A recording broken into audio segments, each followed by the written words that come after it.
Hi friends, welcome back to Potti kitchen. ఈరోజు పొట్టి కిచెన్లో special recipe egg అట్లు. ఎగ్స్తో మనం ఎన్నో రకాల వంటల్ని ప్రిపేర్ చేయొచ్చు. ఎన్నో రకాల అంటే స్నాక్స్ కూడా చేయొచ్చు, కర్రీస్ చేయొచ్చు.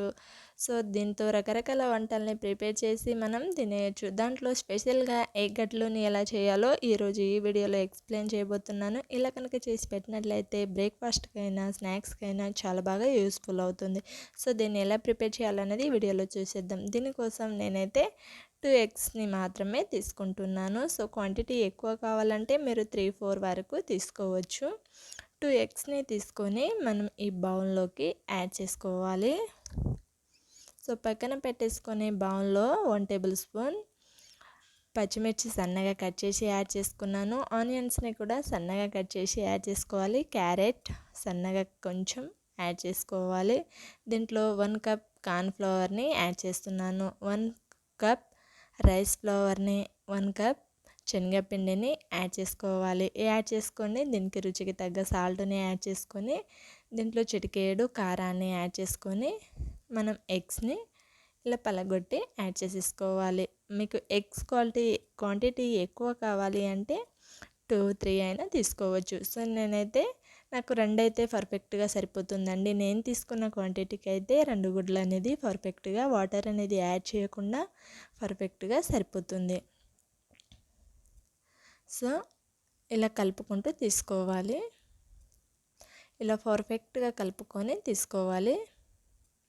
మనకి యాడ్ చేసిన మసాలాస్ అనేది పర్ఫెక్ట్గా పట్టేటట్టుగా కలుపుకొని తీసుకుంటే సరిపోతుంది. చూడండి, నాకు 2 గుడ్లతో నాకు వాటర్ అనేది ఏమీ యాడ్ చేయకుండా పిండి క్వాంటిటీ అనేది పర్ఫెక్ట్గా సెట్ అయిపోయింది. మనకి ఇలా సెట్ అయిపోతే సరిపోతుంది. సో ఇలా సెట్ చేసుకున్న పిండిని పక్కన పెట్టేసుకొని స్టవ్ మీద ఒక కడాయి పెట్టుకోవాలి. ఒక కడాయి పెట్టుకొని బాగా హీట్ అయ్యాక ఇలా అట్లులా యాడ్ చేసుకుంటే మనకి ఎంతో ఈజీగా సింపుల్గా ఎగ్ అట్లు అనేది ప్రిపేర్ అయిపోతుంది. సో దీని మీద కొంచెం మంచి ఫ్లేవర్ కోసం 1 టేబుల్ స్పూన్ ఆయిల్ని యాడ్ చేసుకొని మంచి కలర్ఫుల్గా కనిపించడానికి కొంచెం కొత్తిమీర తురిమినేస్తున్నాను. సో మీకు ఇష్టం లేకపోతే కొత్తిమీర ఫ్లేవర్ నచ్చకపోతే స్కిప్ చేయొచ్చు. సో ఇటు అటు కాల్చుకొని తీసుకోవాలి.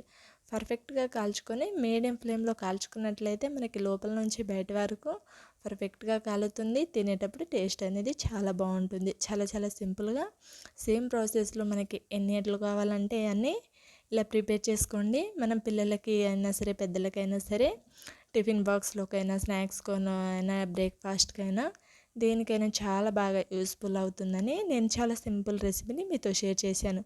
ఎంతో రుచికరమైన ఎగ్ గడ్డలని ప్రిపేర్ చేసేసాం కదండి. సో ఈ టేస్టీ రెసిపీని ఒకసారి మీరు డెఫినెట్గా చూసి ట్రై చేసేయండి. ట్రై చేస్తే మీకు ఎలా కుదిరిందో నాతో కామెంట్ షేర్ చేయడం మాత్రం మర్చిపోకండి. ఇలాంటి మరిన్ని రెసిపీస్ కోసం మన పొట్టి కిచెన్ ఛానల్ని సబ్స్క్రైబ్ చేసుకోండి. వీడియో కనుక నచ్చితే ఒక లైక్ చేయండి. మీ ఫ్రెండ్స్కి, రిలేటివ్స్కి అందరికీ షేర్ చేయండి. Friends, thank you for watching.